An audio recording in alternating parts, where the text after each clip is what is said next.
Mishap and miscalculation. If you were to benchmark how much we've moved away from perhaps mishap or miscalculation as a result of Xi and Biden talking virtually, what scale, what magnitude has that made? Significant. The last 2 weeks have been progress after most of a year where it's been quite negative.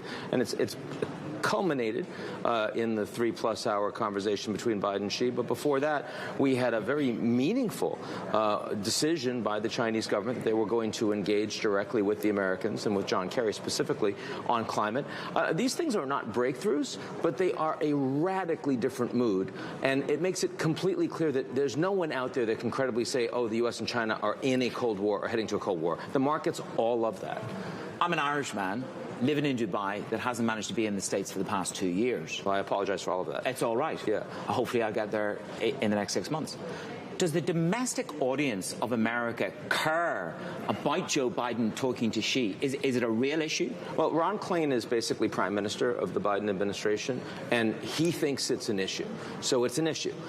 They think that they lost votes in swing states on the basis of Biden being seen as too soft on China. So they were doing a lot to burnish their bona fides as standing up for Americans, as leaning into the Quad and into expanded and stronger alliances in this part of the world, and also showing that they were going to compete as hard as they can against the Chinese. Having said that, Biden does not want a crisis with China, and they are completely convinced that the Chinese president does not want a crisis with the United States, at least until he secures his third term late next year. So we have a window where we can work on more constructive things. Is this building the defenses to a Trumponian run the next time around? You say that the Chinese don't want to upset the apple cart. First, don't say Trumponian again, because it's horrible. I hope not, right? Well, we don't know which Trump might run, if at all. We have no idea what he's going to do, but we do know that the party is still his,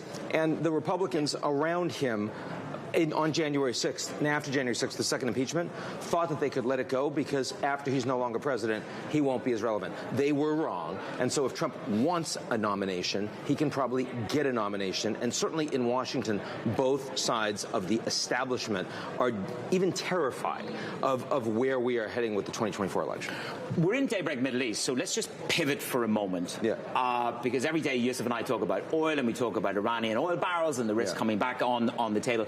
People told me this in January, Ian, that this was going to be done and dusted when the Biden administration got its feet under the table. People told you that? Yeah. They lied to you. That we'd be back in the JCPOA. You'd be back in the JCPOA. Well, and the UK. Well, we all want to be back in, absolutely. We don't seem to have made much progress. No. Consequence? We're screwed on Iran. We are. The Biden administration wants to be back in JCPOA. The Obama administration, with Biden as vice president, got it done with our allies, with the Chinese and the Russians, too. Trump killed it unilaterally against the protestations of every other signatory of the JCPOA when the Iranians were fully in compliance at that point, something that Rex Tillerson admitted, the Secretary of State, at the time. They were in compliance. Biden wants to come back in. We can't get it done. And as a consequence, Iran is becoming a threshold nuclear state. And the Israelis are deeply upset about that. So the potential that we end up in confrontation with Iran is real because of the Americans shooting themselves in the foot, because of the lack of consistency of U.S. foreign policy from one administration to the next. And you will hear that from everyone attending the New Economy Forum from the region. How do we know that when the Americans make a commitment that they're able to stick with the commitment? That's a problem.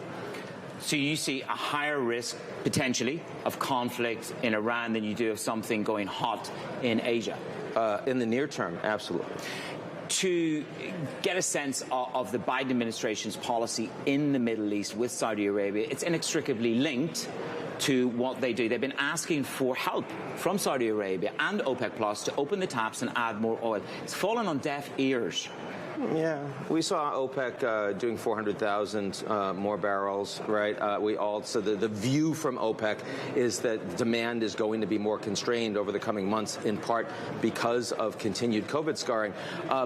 Look, it's a weird look for the President of the United States to be leaning into climate as a top priority, having a successful COP26 summit, hitting the American producers and then saying and not wanting fracking to expand when we're all about energy independence, and then looking to the Middle East and looking to the Russians saying we need more production. Does it weaken him? Does he look weaker on the back of that? No, because COP26 was successful because that is the global priority. But I'm just saying it's really hard to square those two things. What was the top success out of COP26?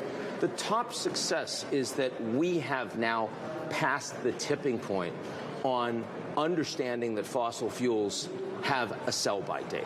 I mean, in the course of the next generation of humanity, the majority of the world's energy will no longer be coming from fossil fuels. It's going to come from renewables. The scale of investment into renewables, the technology and the fact that they're so much cheaper than they used to be, the availability of open source data platforms where we can trace who's actually emitting carbon and do something about it around the world. I mean, that is just exponential. It's accelerated through COVID, and that ultimately is a big win for COP26.